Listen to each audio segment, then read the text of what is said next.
কুনু মা'আস সাদিকিন, তোমরা সত্যবাদীদের সঙ্গ লাভ করো। আপনি মনে করবেন হয়তো সত্যবাদীদের সঙ্গ লাভ করা অতটা প্রয়োজন নয়, এর ইম্পর্টেন্সটা বুঝতে চাইছি না আমরা, কিন্তু এই ইম্পর্টেন্সই যদি বুঝতে চান তাহলে চলুন একবার কারবালার প্রান্তরের ঘটনা থেকে বুঝতে পারি।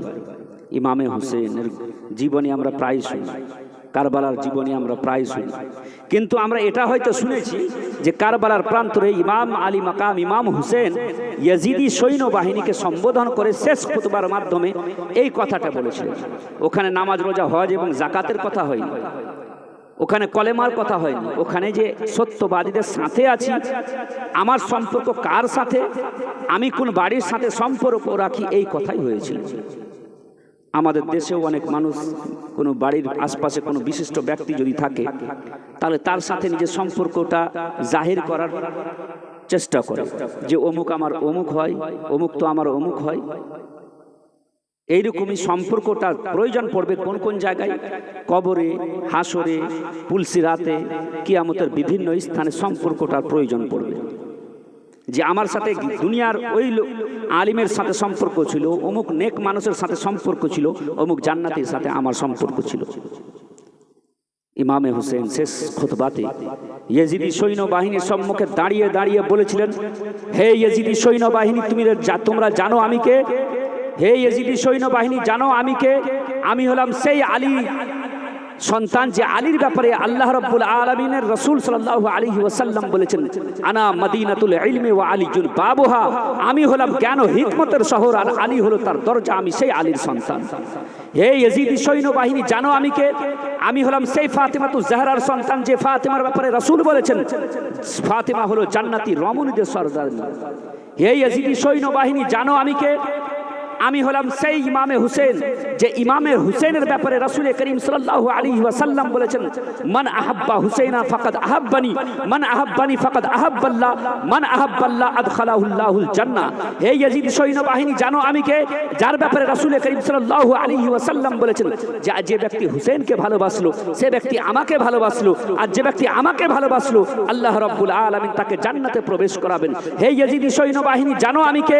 আমি হলাম সেই ইমামে হুসেন যে ইমামে হুসেনের ব্যাপারে রাসূল বলেছেন, আল হাসান ওয়াল হুসাইন সাইয়্যিদা শাবাবি আহলিল জান্নাহ, হাসান ও হুসাইন হচ্ছে জান্নাতি যুবকদের সর্দার।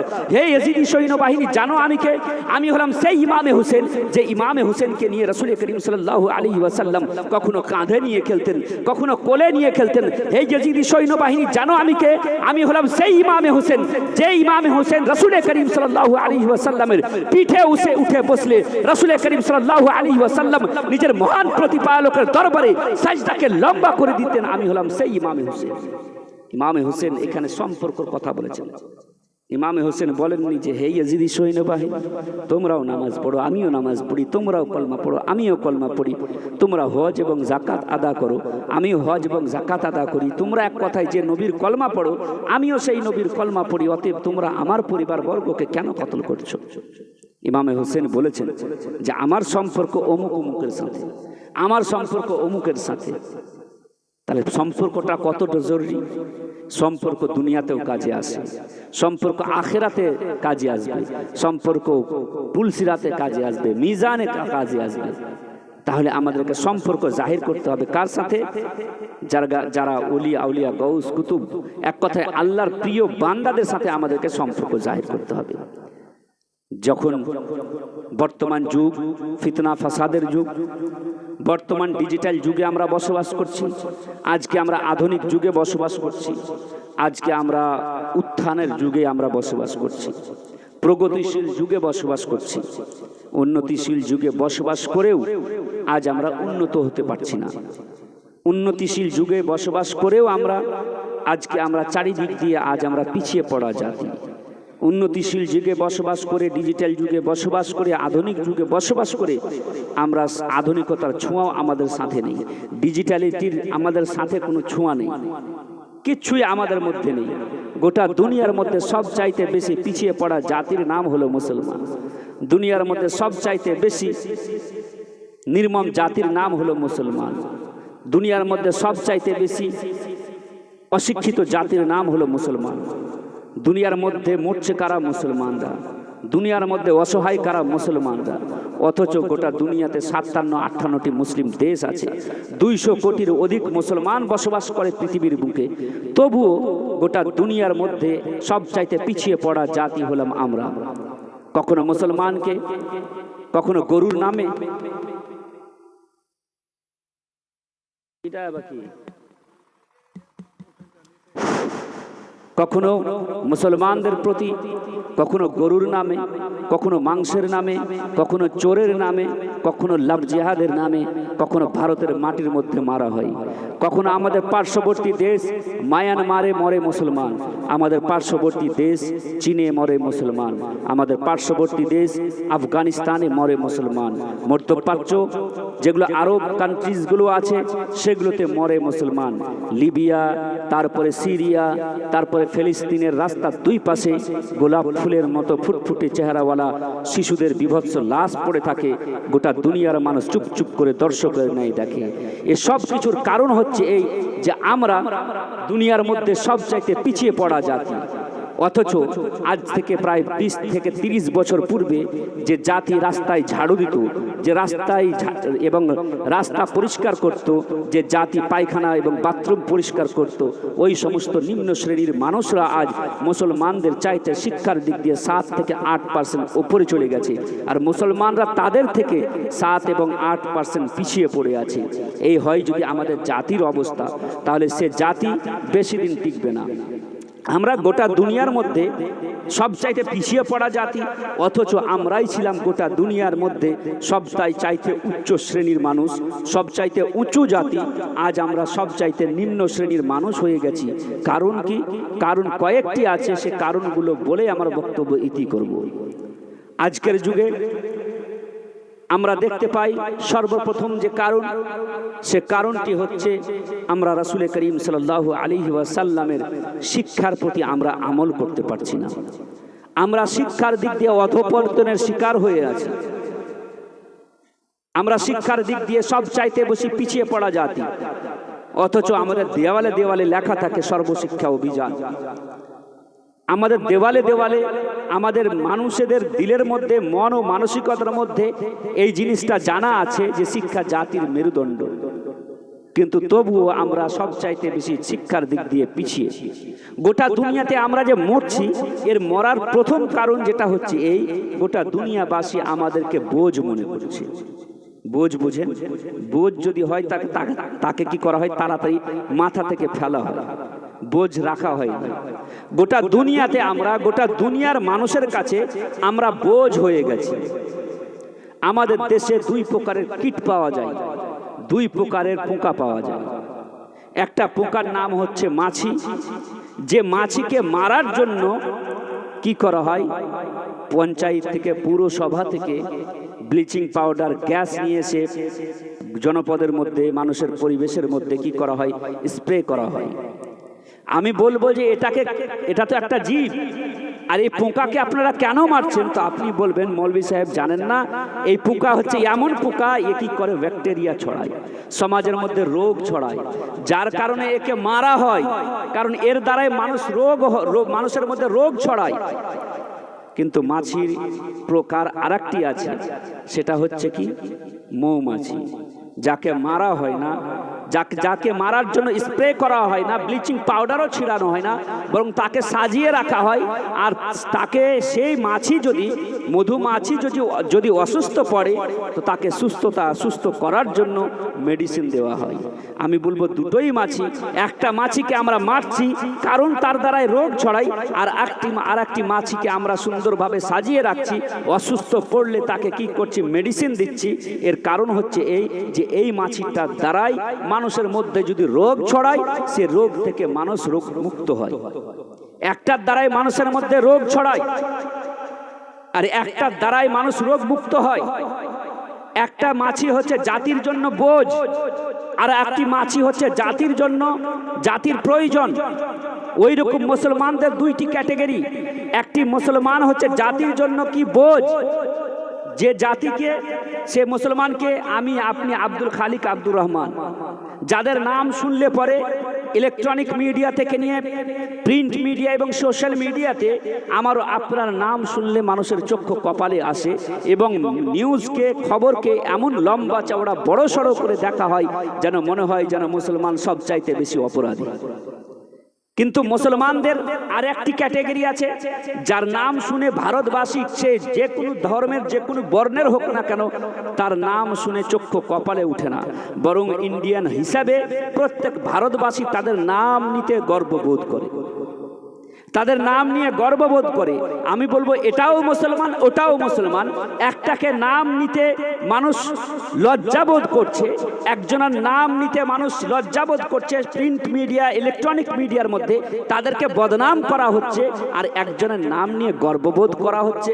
তো আপনি বলবেন যে একজনের দ্বারাই সমাজের কোনো কাজ হয় না, যার কারণে সমাজ একে এবং জাতি এবং রাষ্ট্র এদেরকে বোঝ মনে করছে, আর একটা জাতি এবং সমাজ এবং রাষ্ট্রের প্রয়োজন হয়ে গেছে, যার কারণে একে নিয়ে গর্ববোধ করছে। আমারও আপনার নাম নিলে গোটা দুনিয়াবাসীর চক্ষু কপালে উঠে যায়, কিন্তু ইন্ডিয়ান হিসাবে যদি এপিজে আব্দুল কালামের নাম নেওয়া হয়, পুরো ভারতবাসী গর্বের সহিত তার নাম নেয়। যদি গোটা পৃথিবীর মধ্যে ভারতবর্ষের কোনো মানুষ যদি সাহিত্যের সম্রাট কবি নজরুলের নাম নেয়, গোটা ভারতবাসী খুব গর্বের সহিত তাদের নাম নেয়। যদি গোটা ভারতবাসী কার নাম ইবনে সিনার মতো সায়েন্টিস্টের নাম নেয়, যদিও বা সে মুসলমান, তবুও গোটা দুনিয়াবাসী তার নাম গর্বের সহিত নাই। কারণ হচ্ছে এই যে আমরা একজন এপিজে আব্দুল কালাম দিয়ে এবং একজন সাহিত্যের সম্রাট দিয়ে আমরা মনে করছি যে আমাদের দায়িত্ব সমাপ্ত হয়ে গেল। আমাদের দায়িত্ব একটি এপিজে আব্দুল কালাম দিয়ে সমাপ্ত হয় না, একটি সাহিত্যের সম্রাট দিয়ে এই জাতির দায়িত্ব সমাপ্ত হয় না। আমাদের সন্তানদেরকে প্রত্যেক ঘরে ঘরে আমাদেরকে এপিজে আব্দুল কালাম তৈরি করতে হবে, প্রত্যেক ঘরে ঘরে আমাদেরকে সাহিত্যের সম্রাট কবি নজরুলকে তৈরি করতে হবে, প্রত্যেক ঘরে ঘরে আমাদেরকে ইবনে সিনার মতো বড় বড় সায়েন্টিস্টকে তৈরি করতে হবে।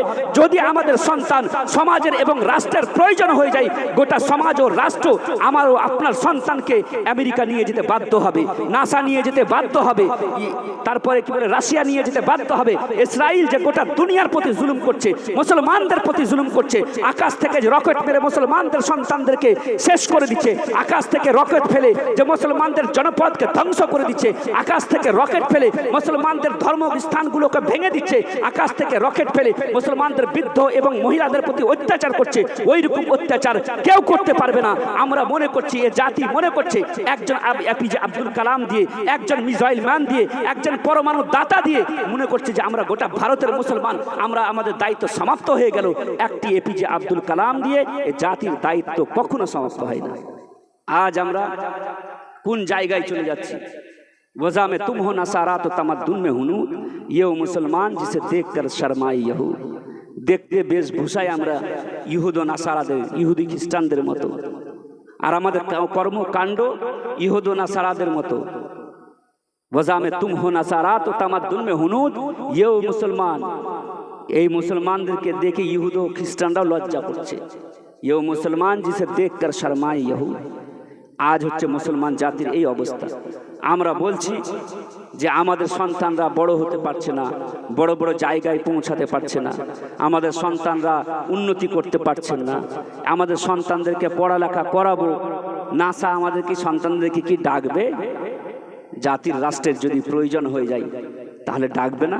অবশ্যই ডাকবে।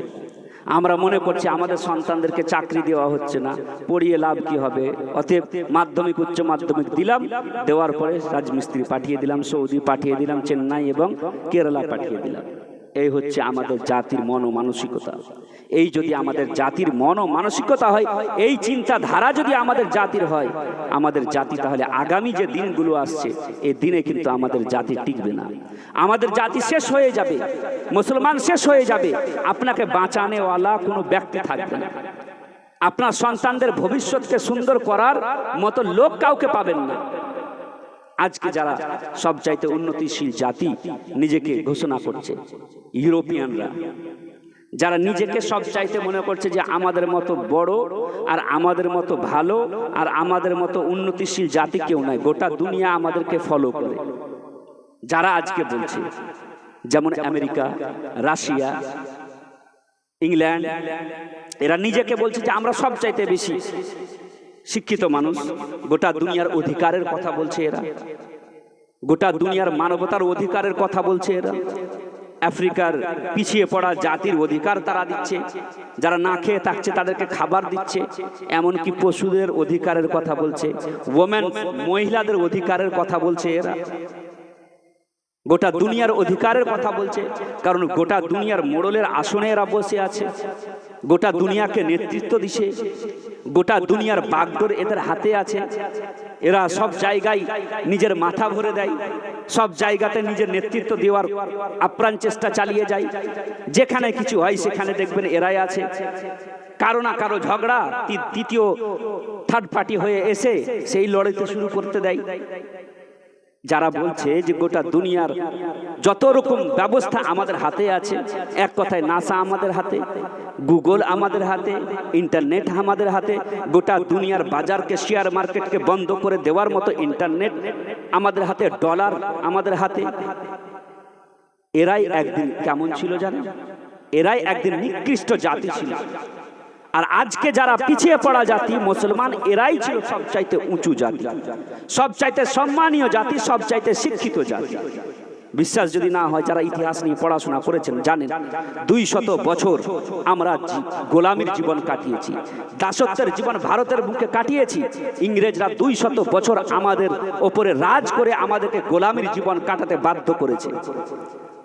ভারতের বুকে তারা যখন ছিল তখন আমাদের যুবকদের প্রতি নানান রকম ভাবে হত্যা চালিয়ে গেছে, আমাদের যুবকদেরকে কি করে যুবকদের প্রতি নির্যাতন চালিয়ে গেছে, কালা পানির সাজা আমাদের যুবকদেরকে দিয়েছে, আমাদের বৃদ্ধদের প্রতি নির্যাতন করেছে, আমাদের মা ও বোনেদের ইজ্জত নিয়ে সম্মান নিয়ে ছিনিমিনি তারা খেলেছে।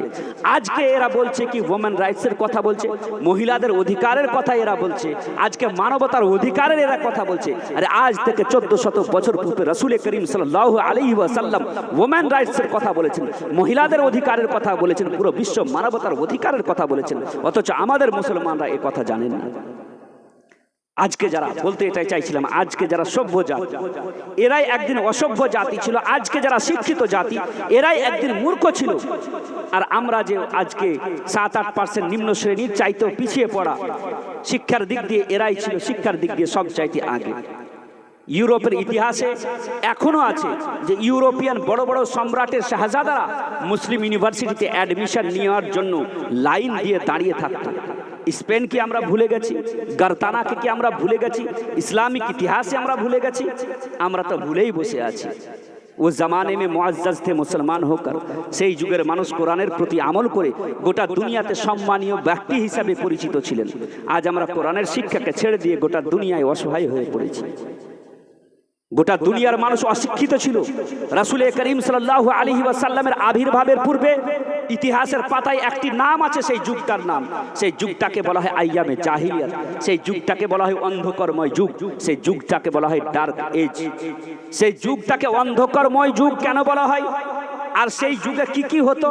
গোটা দুনিয়াতে এইরকম অবস্থা ছিল, এইরকম সিচুয়েশন ছিল, চাহে রোমান হোক, চাহে ইউরোপিয়ান হোক, চাহে ভারতের এলাকা হোক না কেন, সব জায়গায় মানুষ মূর্খতার মধ্যে জীবন যাপন করছিল।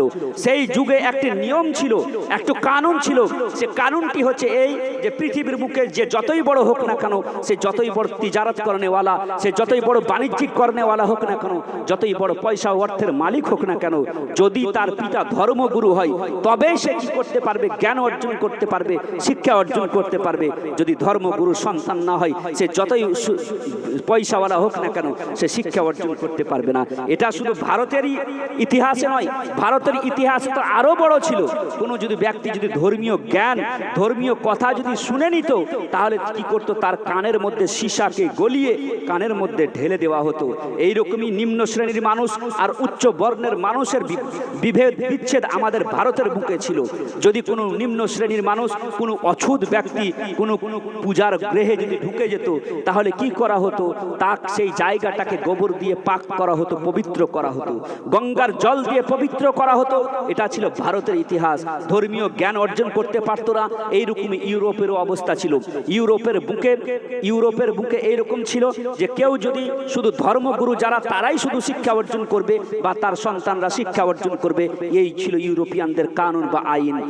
ওই সময় ইউরোপিয়ানদের মধ্যে আর একটি কানুন ছিল যে রাজা বাদশাহ সে যুগের থাকতো, সম্রাট কুইন, এখন পর্যন্ত ব্রিটেনে কুইন আছে, রাজা ও বাদশাহ সে যুগে থাকতো, কিন্তু রাজা ও বাদশাহ তারা শুধু কাঠের পুতুল হিসাবে ব্যবহার হতো। আর যত রকম শাসন ব্যবস্থা, আইনি ব্যবস্থা যা চার্চ বা গির্জা ঘরের যারা ফাদার্স বা সিস্টার থাকতো তাদেরই হাতে থাকতো। যাকে চাইতো তাকে ফাদাররা শাস্তি দিত, যাকে চাইতো তাকে ছেড়ে দিত। এইরকম গোটা ইউরোপ এবং রোমান এইরকম শাস্তি, এরকম ব্যবস্থাতে, আইনি ব্যবস্থাতে তারা মগ্ন ছিল। আল্লাহ রাব্বুল আলামিন ওই সময় দয়া করলেন, ইসলামের কিরণ ওই সময় প্রস্ফুটিত হলো। আল্লাহ রাব্বুল আলামিনের রাসূল সাল্লাল্লাহু আলাইহি ওয়াসাল্লামের রিসালাত পৃথিবীর সর্বত্র যখন ছড়িয়ে পড়ল, এমন সময় ইউরোপের বুকে একটি ঘটনা ঘটে গেল। ওই যুগে ভারত, ইউরোপ, ইউনান সব জায়গাতে শিক্ষার প্রতি পাবন্দি লাগানো ছিল। আজকে বড় বড় কথা বলা হয়, আজকে গোটা দুনিয়ার নেতৃত্বকে নিজের হাতে নিয়ে গোটা দুনিয়াকে শিক্ষার পাঠ দেওয়া হয়, মানবতার অধিকারের কথা বলা হয়, মানুষ যে অধিকার সে অধিকারের কথা বলা হয়, গোটা দুনিয়াকে শিক্ষা দেওয়ার কথা বলা হয়, গোটা দুনিয়াকে আধুনিকতার ছোঁয়া দেওয়া হয়, গোটা দুনিয়ার মধ্যে কারেন্সি, ডিজিটাল কারেন্সি করা হয়, গোটা দুনিয়াকে সুন্দর করার পরিকল্পনা করা হয়। যারা এই সমস্ত করার জন্য প্রস্তুতি নিচ্ছে, এরাই এককালীন অসভ্যতার জীবন যাপন করছিল, অসভ্যতায় তারা মগ্ন ছিল। ওই সময় রাসূল করিম সাল্লাল্লাহু আলাইহি ওয়াসাল্লামের আবির্ভাব হলো এবং ইউরোপের বুকে একটি ঘটনা ঘটে গেল। সে ঘটনাটি হচ্ছে এই যে একজন ইউরোপিয়ান মহিলা, একজন ইউরোপিয়ান লেডি, সে আমেরিকা লন্ডন থেকে গিয়ে, সে ইউরোপে গিয়ে, সে ইংল্যান্ড থেকে গিয়ে রোমে গিয়ে কিছু সে দর্শন শিখেছিল, কিছু ফিলোসফি ও হিকমত ও ফালসাফা শিখেছিল। শিখার পর সে নিজের গ্রামে যখন চুরি করে জ্ঞান অর্জন করে নিজের গ্রামে এসেছিল, গ্রামে আসার পর সর্বপ্রথম যে লেডিটি সে কি করেছিল, গ্রামের মধ্যে শিক্ষার আলো ছড়িয়েছিল। সে নারীটির নাম ছিল হেটিপেটিয়া। হেটিপেটিয়া যখন নিজের দেশে এসে জাতিকে শিক্ষা দিতে শুরু করলো, জাতিকে অন্ধকার থেকে আলোয় নিয়ে আসতে শুরু করলো, ওই সময় চার্চের লোকেরা হেটিপেটিয়াকে গ্রেফতার করলো। গ্রেফতার করার পর চার্চের লোকেরা হেটিপেটিয়ার জন্য কিরকম ভয়ঙ্কর শাস্তি নির্ধারিত করেছিল যে হেটিপেটিয়াকে উলঙ্গ করা হোক, তারপরে তার শরীর থেকে চামড়াকে খুলে নেওয়া হোক, তারপরে তাকে পাথরে মাটিতে টানা হোক, ছেঁচড়া হোক, তারপরে তাকে আগুনে নিক্ষেপ করা হোক। হেটিপেটিয়ার দোষ কি ছিল? হেটিপেটিয়ার অপরাধ কি ছিল? হেটিপেটিয়ার দোষ এটাই ছিল যে সে শিক্ষা অর্জন করেছিল, সে জ্ঞান অর্জন করেছিল। ভারতের বুকে শিক্ষার প্রতি পাবন্দি লাগানো হয়েছিল, আরবের বুকে শিক্ষার প্রতি পাবন্দি লাগানো হয়েছিল, ইউনানে শিক্ষার প্রতি পাবন্দি লাগানো হয়েছিল, যাকে পৃথিবীবাসী বর্তমান যুগে ডার্ক এজ বা আইয়ামে জাহিলিয়াত বা অন্ধকর্ময় যুগ বলে। আমি তো এটাই বলবো যে বর্তমান ইন্টারনেটের যুগ, বর্তমান গুগলের যুগ। আপনি গুগলে গিয়ে ডার্ক এজ সার্চ করুন এবং বিভিন্ন সাইটসে যখন যাবেন তখন দেখতে পাবেন যে সেই যুগের মানুষ অনেক ছিল যারা চাইছিল যে শিক্ষা অর্জন করব, অন্ধকার থেকে আলোয় আসবো, কিন্তু সেই যুগের শাসন ব্যবস্থা দেখে, সেই যুগের ভয়ঙ্কর শাস্তির ভয়ে তারা শিক্ষা অর্জন করতে পারেনি। এমন সংকটময় মুহূর্তে আল্লাহ রাব্বুল আলামিন দয়া করলেন এবং ইসলামের কিরণ প্রস্ফুটিত হলো এবং গারে হিরাতে হযরতে জিবরাইল আমিন হুজুর সাল্লাল্লাহু আলাইহি ওয়াসাল্লামের দরবারে এসে আরজ করলেন, ইকরা বিসমি রাব্বিকাল্লাযী খালাক। যখন ভারত শিক্ষার প্রতি পাবন্দি লাগাই, আরব শিক্ষার প্রতি পাবন্দি লাগাই, ইউনান শিক্ষার প্রতি পাবন্দি লাগাই, রোমান শিক্ষার প্রতি পাবন্দি লাগাই, এমন সংকটময় মুহূর্তে আল্লাহ রাব্বুল আলামিন দয়া করলেন, হযরতে জিবরাইল আমিন হুজুর সাল্লাল্লাহু আলাইহি ওয়াসাল্লামের দরবারে এসে আরজ করলেন, ইয়া রাসূলুল্লাহ সাল্লাল্লাহু আলাইহি ওয়াসাল্লাম, পড়ুন আপনার প্রতিপালকের নামে যিনি সৃষ্টি করেছেন, আর এই ঘোষণা সমগ্র মানব জাতিকে শুনিয়ে দিন। এখন পর্যন্ত দুনিয়াবাসী কি করছিল? 370টি মূর্তির সামনে মাথা নত করে পূজা করছিল। এখন পর্যন্ত দুনিয়াবাসী কি করছিল? পাহাড়ের সম্মুখে তাকিয়ে নমনম করছিল। এখন পর্যন্ত দুনিয়াবাসী সূর্যের সম্মুখে তাকিয়ে, সূর্যের দিকে তাকিয়ে তার সামনে সিজদা করে তার ইবাদত করছিল। এখন পর্যন্ত পৃথিবীবাসী চন্দ্রের দিকে তাকিয়ে সকালবেলায় উঠে, সন্ধ্যাবেলায় উঠে তার সম্মুখে দাঁড়িয়ে সাজদা করছিল। কখনো আগুনের সামনে, কখনো পাহাড়ের সামনে, কখনো গাছের সামনে, কখনো পাহাড়ের, কখনো পাথরের সামনে তাকিয়ে সাজদা করছিল, ইবাদত করছিল। এখন ইসলামের আগমন ঘটেছে, এখন ইসলাম দুনিয়াবাসীকে শিক্ষাও দিবে, গবেষণা করার জন্য সূচনাও দিবে, রিসার্চ করার জন্য বুদ্ধিও দিবে যে হে মানব জাতি, তুমি যদি 360টি মূর্তি থেকে এক আল্লাহকে চিনতে চাও, হে মানব জাতি তুমি যদি গাছপালা তরুলতা বৃক্ষরাজির পূজা থেকে বাঁচতে চাও, তাহলে তোমরা কি করো? তোমরা সর্বপ্রথম আসমানের উচ্চতার প্রতি গবেষণা করো, জমিনের নিচু স্তরের প্রতি গবেষণা করো, চন্দ্র সূর্যের উদয় অস্ত গ্রহস্থের প্রতি গবেষণা করো, গ্রহের চক্রকারের পরিবর্তনের প্রতি রিসার্চ করো, তোমরা দিন রাত্রে আসা যাওয়ার প্রতি গবেষণা করো, তোমরা জমিনের নিচে চলাফেরা করে তোমরা গবেষণা করো, কখনো সমুদ্রের অতল গহরে গিয়ে তোমরা রিসার্চ করো, কখনো তোমরা সমুদ্রের প্রাণী দেখে তোমরা রিসার্চ করো, কখনো পাহাড়ের দিকে তাকিয়ে তোমরা গবেষণা করো, কখনো উটের দিকে তাকিয়ে তোমরা গবেষণা করো, কখনো তোমরা মরুভূমির বুকে চলে তোমরা গবেষণা করো। যখন তোমরা এই সমস্ত জিনিসের প্রতি চিন্তা করবে, যখন তোমরা এই সমস্ত জিনিসের প্রতি গবেষণা করবে, যখন তোমরা এই পৃথিবীর সমস্ত জিনিস দেখার পরে তোমরা রিসার্চ করবে, গবেষণা করবে, চিন্তা করবে, ভাবনা করবে, তখন তোমরা তোমার প্রতিপালকের সন্ধান পাবে, তখন তোমরা তোমার খোদার সন্ধান পাবে, তখন তোমরা এক খোদাকে তোমরা চিনতে পারবে।